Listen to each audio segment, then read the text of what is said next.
This week, we're diving in too deep into the evolving world of the delivery of managed services with two of the most insightful voices in the space. Joining me today are Howard M. Cohen, who's a veteran industry analyst and channel commentator, and Abraham Garver, the managing director at Focus Investment Banking and one of the leading M&A advisors for MSPs. Together, we'll explore where the real value is being created, from services and AI to the ecosystems fueling the next wave of MSP growth. Welcome to the Business of Tech Lounge, the live version of the Business of Tech podcast. It's Wednesday, April 23rd, 2025, and I'm Dave Sobel. We'll be taking questions and comments throughout the show, so make sure to put them in chat. If you have a question, we will happily respond to it. Now, I want to thank Sales Builder, our Patreon sponsor, whose support makes this show possible. Focus on your IT sales workflow with the power of automation and visit them at salesbuilder.com. That's BUILDR.com. Now, a reminder, I'm keeping an eye on the chat. We'll take those questions throughout the show.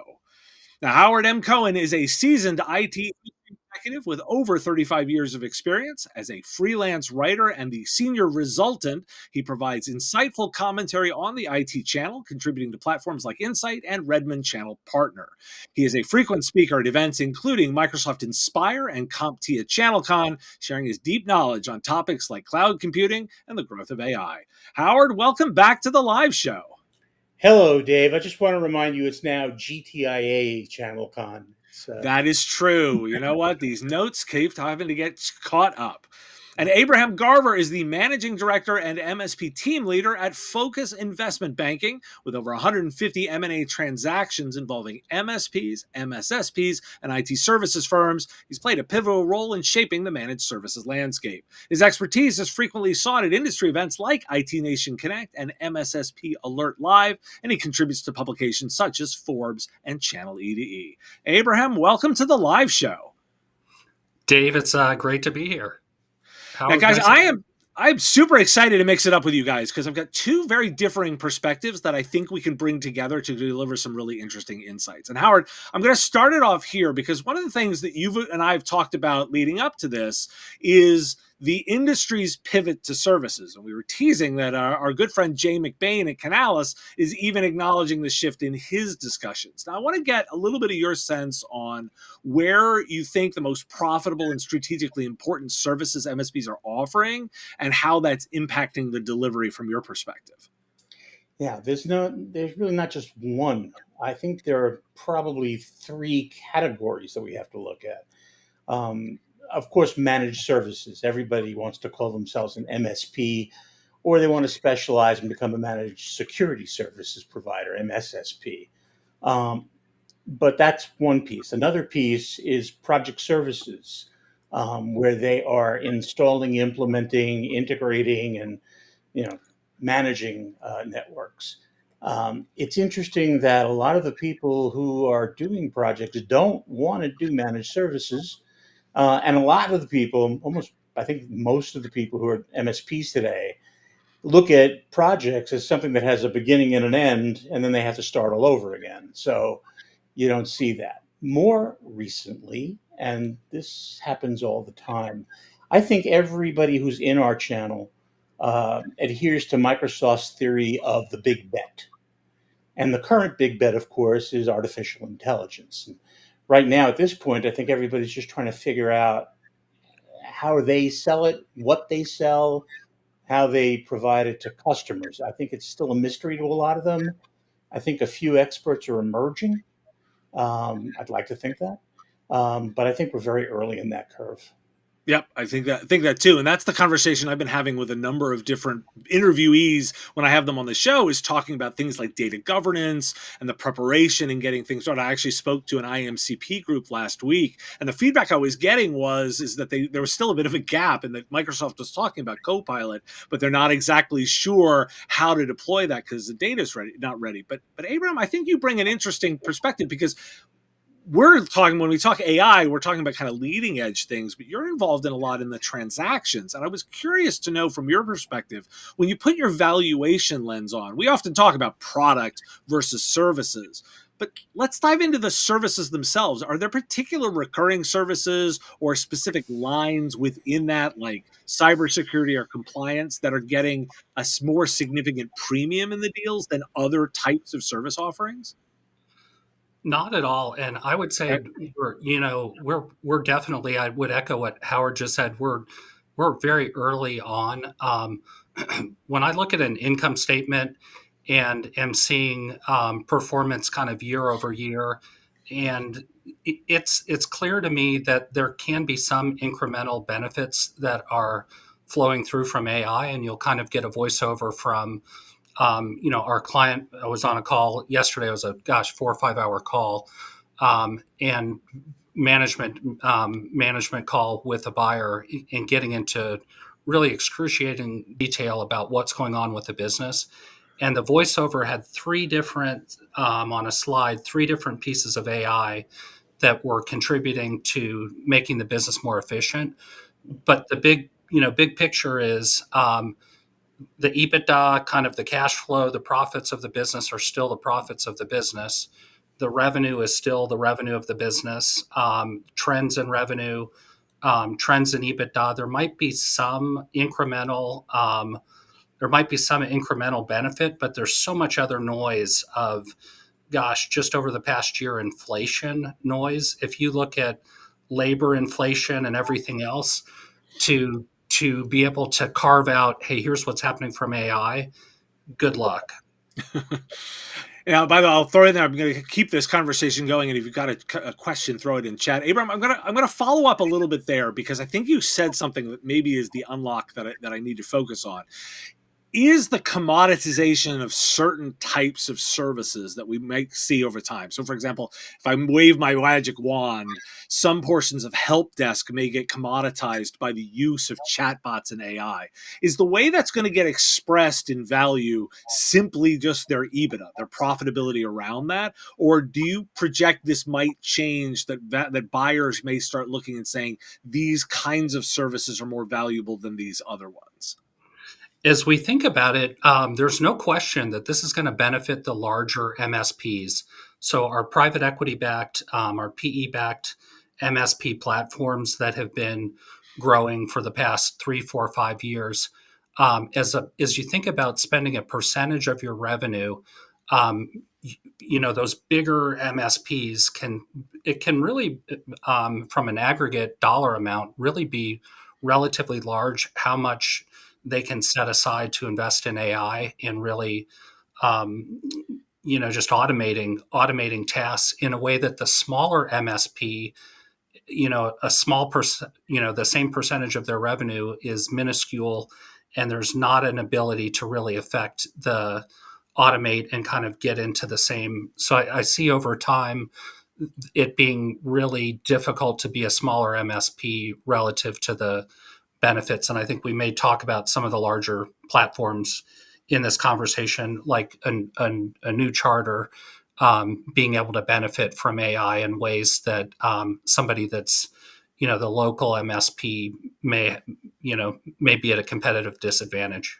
Yeah, and I'm definitely going to come to that in just a second. But to put a pin in that bit, because in a way, Howard, I want to get your take here a little bit, because I know you and I can rant about like the AI hype for a very long period of time, but how much substance is here? When I in some MSPs, so I'll interview, say, the team from Netsurit, right, has been on my show recently, and they're talking about doing full rollouts of chatbots for customers, and then I talk to other groups of MSPs, particularly on the longer tail as they move smaller, and they're confused and they're saying even their customers aren't even interested in buying. Like, give me a sense of, in your conversations and analysis, like how much is this substance and how much is this noise? Right now, it's all noise. Okay. I'll say that I disagree with Abraham to an important extent in that I see AI and eventually what comes out of AI, most predominantly AI ops, as being a great leveler for smaller MSPs. Okay. If you think back, we've always looked to automation to reduce our dependence on human resources because they're the most expensive resources SMBs, smaller MSPs have. Um, that's just going to go on steroids now. We're going to see the hockey stick on that.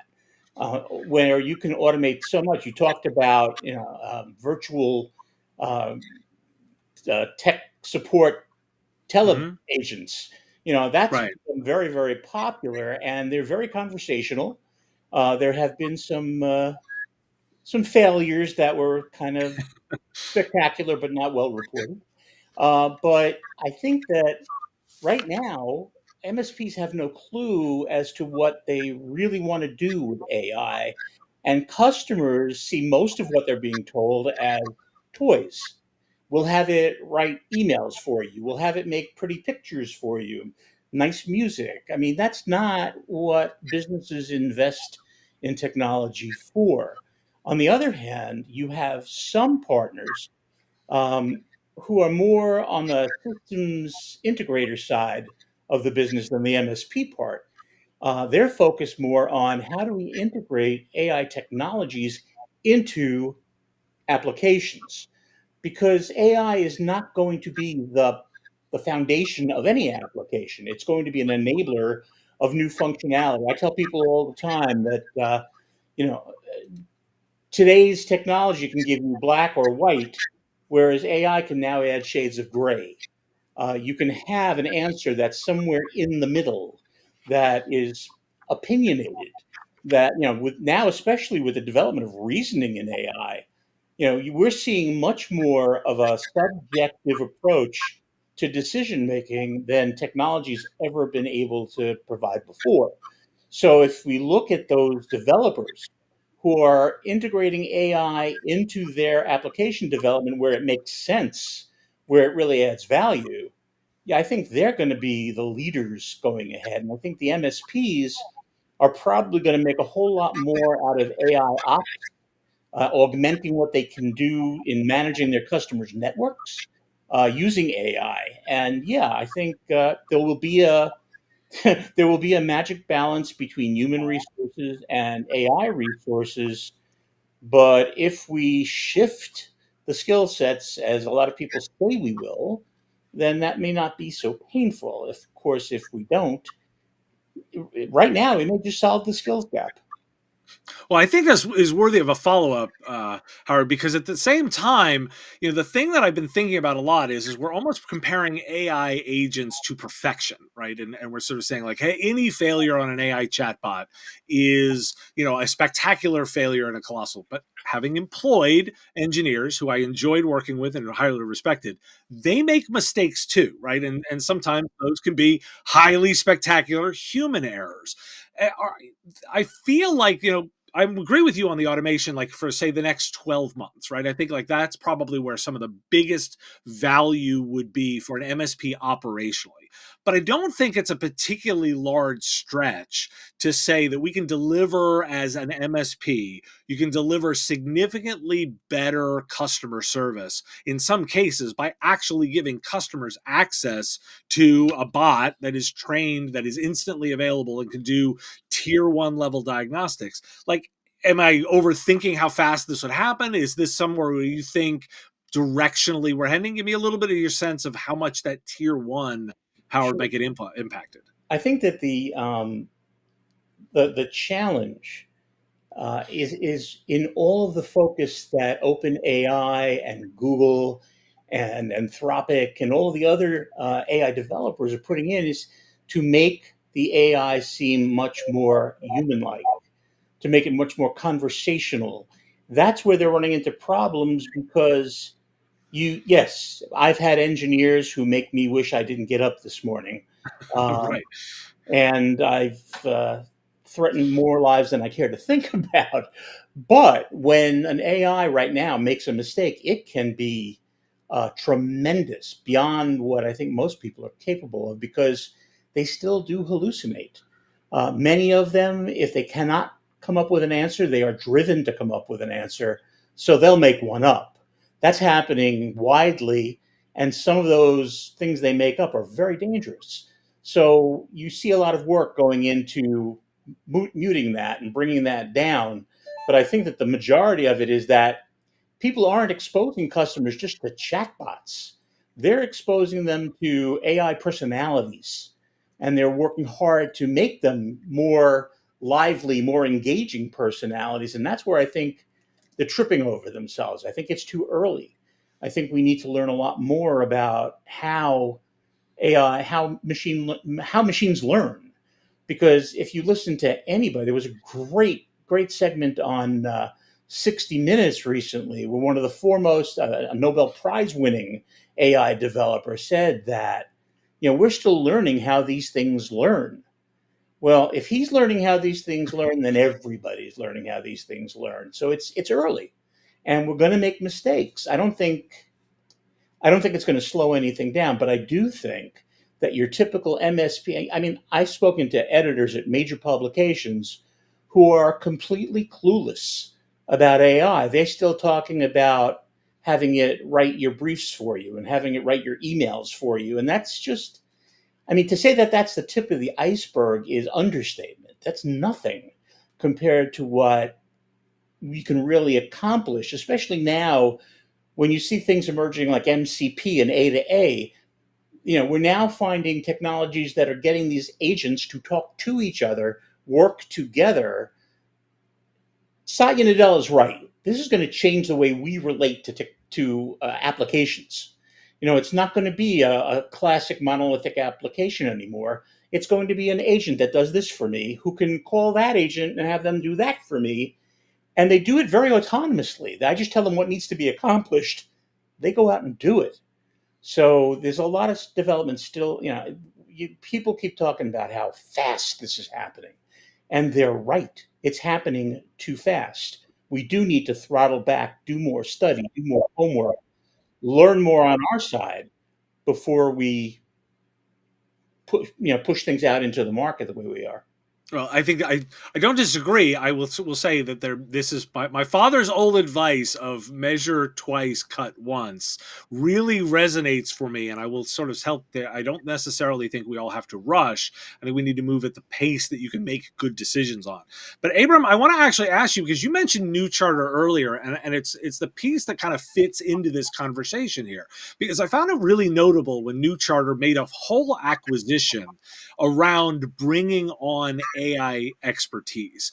And as somebody who spends a lot of time thinking about the deals and thinking about the value of this, what are they actually buying in terms of value when an organization like New Charter buys an AI focused firm for MSPs? What are they buying in terms of value?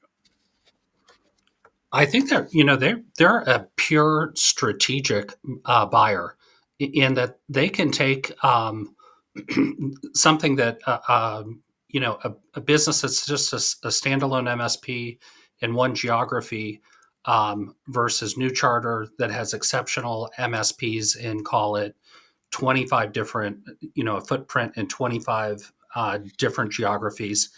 As the strategic buyer, it can pay one time for some expertise and then roll it out into each one of those markets in a very eloquent way, and benefit each of the different pieces, kind of help its organic growth, help its that's really interesting about NetSuite, by the way. I'm going to go back and listen to that conversation. I think it can be helpful from not only helping your customers and potentially new organic revenue, but also, as I was just saying in that management presentation yesterday, three different buckets of ways that costs can be reduced. So the potential gain here, even if New Charter mispriced, I'm not familiar with the Sure. AI acquisition that they made. Even if they mispriced it, um, being able to roll it out 25 times is just a home run. Gotcha. Now, for listeners, if you're watching, go ahead and throw those questions and comments into chat. I will definitely bring it up for my experts here. But Aaron, I'm gonna follow up here a little bit, because and then I want to get this from Howard as well. But as you think about this, I want to give me a little bit of the sense of kind of the build versus buy math for someone who's looking at it. Particularly, you're someone who's brokers these deals all the time. If you're a business owner, if you're looking at kind of adding that level of expertise, walk me through kind of the framework for thinking about build versus buy from a deal making perspective, as I need this new talent. As it relates to AI, I want to see the ConnectWises of the world. I think that's the place, with deep pocket private equity, software. I want money invested and spent there. That in that same conceptually, it's very similar to that what I just described with New Charter. I can roll it out to 25. Well, Sure. with ConnectWise, I can roll it out to 20,000. I can roll it out to 30,000. So I think I would discourage people from taking mortgages on their house to figure out in a small MSP how they can make themselves more efficient, super efficient, and rather look to providers that are, that's all they do, and kind of bring in house technology that others are investing in. And Howard, to your a point that you were making earlier, I really think that the small MSP, it's got a lot of things that are on its plate, and it may have a CTO in it, and it may have an expert who can be good at AI.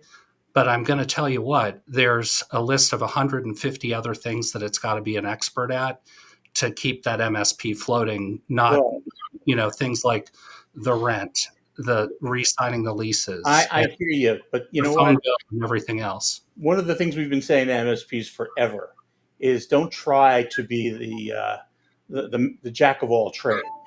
Pick one or two things to focus on and Amen. master. Yeah, And I agreed. think right now what's going to happen is that some of them are going to realize that what they focused on is now starting to go into life, and they need something else to focus on. And AI is very popular.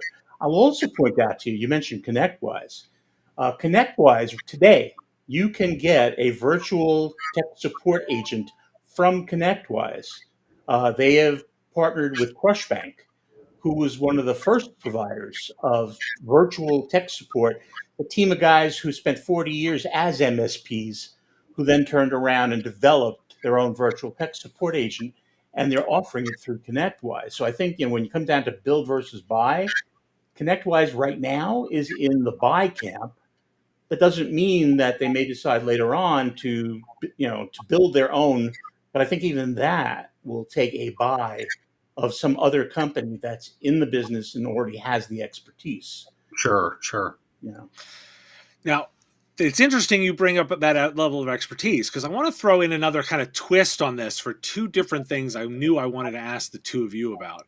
First, Abram, I really am dying to get your perspective on these proliferation of these M&A centric events. As we talk about expertise and thoughts, I've been really thinking about like why these have all been popping up. I'm trying to wonder, like, are investors essentially trying to manufacture the next group of MSPs to buy? Because you've talked about the fact that there might be a shortage of these $3 million plus a year EBITDA MSPs. Is the thinking here that they're going to invest some money and help grow them? Like, why are we seeing these events pop up? I love that you gave me this question ahead of time, and I really put 2-3 days of thought into this. And there are organizations like the 20. Um, they're I'm going to say, that there's an incredible number of conferences, and I hear this in some boardrooms. People saying, "What are I get this question a lot. What are the conferences that we should be going to? Which ones have you gone to? Which are, kind of what do we do?" There's this proliferation of MSP conferences, and you really have to pull the camera back and say, each person that's asking that question. One of them, for instance, was an executive search recruiter in the MSP space. And I think each of us needs to ask ourselves, well, what is our objective? If the objective is to grow the value of your MSP, then hands down, and this is really, again, thank you for giving me this question, hands down, peer groups, M&A peer groups greatly outshine getting conference connections when it comes to being able to increase the value of your MSP. And I'll give you some examples. 67% of our most successful MSP M&A platforms, and we've done 12 between 2020 and 2024, 67% of them were in peer groups. IT Nation Evolve is one of the premier groups, and they have 25 at this point private equity backed MSP platforms. And what they do, that's so incredible, being in a peer group, it's really a high trust community if you think about it. You're in a group with 12 people sharing things about your family, things about your business, about your employees. Generally, not in competitive. You're not. You won't have someone in your peer group that's in your same market, but you'll have peers of similar size MSPs. That, as opposed to like in meeting somebody in a crowded ballroom at a conference and saying, "Hey, let's merge together, let's bundle together, and go try to get a higher multiple." The That intentional high trust community of a peer group is really absolutely where you want to be, to wind up with an asset that someone like myself and our team can bring to market. And institutional investors, when given the choice, once it's explained to them, hey, there are these things called peer groups that MSPs have been fortunate to be members of for decades at this point, or they're MSPs that have just said, no, I'm not going to do a peer group. I can do all this on my own. I don't want to have a boss. I'm blah, blah, blah, blah, blah. Like, there's no question in the world that if you want to, there are things you can do to increase your value. There are things relationally, building your relational equity by being part of a peer group that are just second to none. We've put people in, and past performance is not indicative of future success. We've put people in airplanes and all sorts of other stuff, as a result of just wealth that's generated because of these relationships, is unbelievable. I think Integris is case in point. It just recapitalized. We helped it with its first recapitalization. It just went through its second recapitalization. Its EBITDA went from 2.5 of EBITDA 4+ years later to in the 30 range, over 10x. Um, and it was because of that incredible Rashad's incredible relationship equity, and Arlen Sorensen's incredible relationship equity, that these peer groups, no question, if you have 1 hour of time, or and it can be spent going to, in multiple, spending that going to random conferences versus peer groups, pick peer groups all day long. Well, fair enough. And they can come if they want randomness. They can come on my show or listen to my podcast for a little bit of randomness. So, I'll definitely say, like, but Howard, I think this is related a little bit because Abraham observed the proliferation of conferences, and one of the things you and I were talking about leading up to this was a bit of the waves of MSP enablers, like the ecosystem around, and you've observed that you're seeing some shifts in the kinds of companies that are supporting. Give me a little bit of your thought on what's happening in that ecosystem of support around MSPs. Well, first of all, let me agree with Abraham totally that peer groups. Come on, I want a disagreement. I'm sorry. Once in a while, I do agree with people. Okay. It's a bad habit. I'm trying to get out of it. But peer groups are absolutely far more valuable. I mean, if you look at the shows, they've become very little more than social events or boondoggles where people go to get drunk and have a good time and attend sessions. But the shows, just like the industry, for a long time has suffered from what I refer to as the dilettante effect. You have people who have positioned themselves as consultants or coaches or trainers, and they're offering to teach MSPs how to run their business, how to market their business, how to train their salespeople, how to advertise, how to build relationships. They're trying to teach them all kinds of things. What's interesting is that if you look into their history, very few of them have ever spent any time or very little time in the industry. They have never worked in the channel. They have never been an IS or an MSP or or I'm sorry, an SI. They've never done what we do.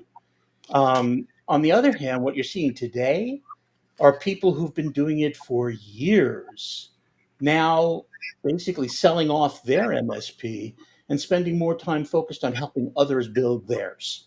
And that's been fascinating to watch. People who've come out of major organizations like Microsoft and started organizations that will help them. I'm featuring some of those in my channel in my column in Redmond Channel Partner, and also in my newsletter, Tech Channel Results. I just think that if an MSP is sitting out there wondering how to do anything, pick whatever it is, there is somebody out there who has done it, who has been there, done that, burnt the t-shirt. And I think they need to really focus on finding those folks. The good news is they're out there. The better news is just follow my column and you'll find them. Well, that is almost the perfect segue, guys. I know I could keep going with you for all day long on this, but I think we've given me tons and our listeners a ton to think about. Howard, I'm going to throw it to you. How can people get in touch if they want to sign up for your newsletter? Howard, what's the best way to do that? What are the ways to get in touch with you on to get it signed up? Sure. The best way to reach me is my email, hmc@howardmcohen.com. Kept it simple. The other way you can reach me is to follow my newsletter, which is techchannelresults.blog. Yeah, just that simple. And I hope you will. It's my effort to have an ongoing conversation with the channel. Well, and I know I will have you back because you're always a great fun to mix it up here on the live show. Thanks. And Abram, if people are interested in getting in touch, what's the best way to do that? Email would be great. Abraham.Garver, G-A-R-V as in Victor, E-R, at focusbankers.com. Or feel free to contact me just through LinkedIn, where we are here today. Awesome. Well, guys, I appreciate both of you joining me today, willing to mix it up a little bit here on some fun topics. And I'm looking forward to having you both back on the live show in the future. Thanks, Dave. Thanks, Dave. Now, I want to tease an interview that I am dropping on the weekend. I spoke with Hunter Jensen, who's the CEO of Barefoot Solutions, and we talked about practical applications for AI and machine learning and how to enhance employee productivity and streamline workflows. He shares how their focus on building businesses that can leverage generative AI to transform existing data into actionable insights, ultimately driving efficiency and growth without the need for additional hiring. Here's a preview of that interview. Yeah, and this is unfortunately a problem almost every time we show up, which is that there's foundational data work that you need to do to get your organization in a place where you can leverage tools like this. I've found that to be true in most, if not nearly all of the cases of late. Now, I think the tide is changing on that. People are realizing that. But things like data governance, right? Because it's garbage in, garbage out. If you're allowing garbage to get stored in your infrastructure, then the LLMs are going to spit it out, and that's not going to be very valuable. So having like strict data governance about how data gets written into your data stores and how it gets updated and how often it gets updated. These are all things that are really important to think about. And then there's also the matter of, somebody's got a 10-year-old, database that they haven't bothered updating and sitting on an on-premise server that only has 2 ports open and kind of modernizing businesses that have been around for a while. Because those types of situations get tricky if they're not on cloud or if they're using really outdated systems. So now the tools that I normally use that have connectors for all the good, modern systems, I don't have a connector for this one. And so getting your data infrastructure modern and clean is like the most important thing to get an organization ready. Some are lights out at this, and I have seen folks that are very excellent because they're data-driven organizations. And so they've been working on their data for years. That data work is truly key. And Hunter gave a lot of key insights on how you do that and how you deliver that. Now, my Patreons already have this interview now. If you want to get access early, that's a benefit of supporting the show. Visit patreon.com/MSP Radio to sign up and get access now. The interview will drop on the YouTube channel and podcast feed this weekend. Now, I want to thank Sales Builder, our Patreon sponsor, whose support makes this show possible. Focus on your IT sales workflow with the power of automation and visit them at salesbuilder.com. That's BUILDR.com. And vendors, you too can get your name mentioned on the live show. It's a simple monthly subscription. Visit patreon.com/MSP Radio to learn more and get your logo mentioned on the show.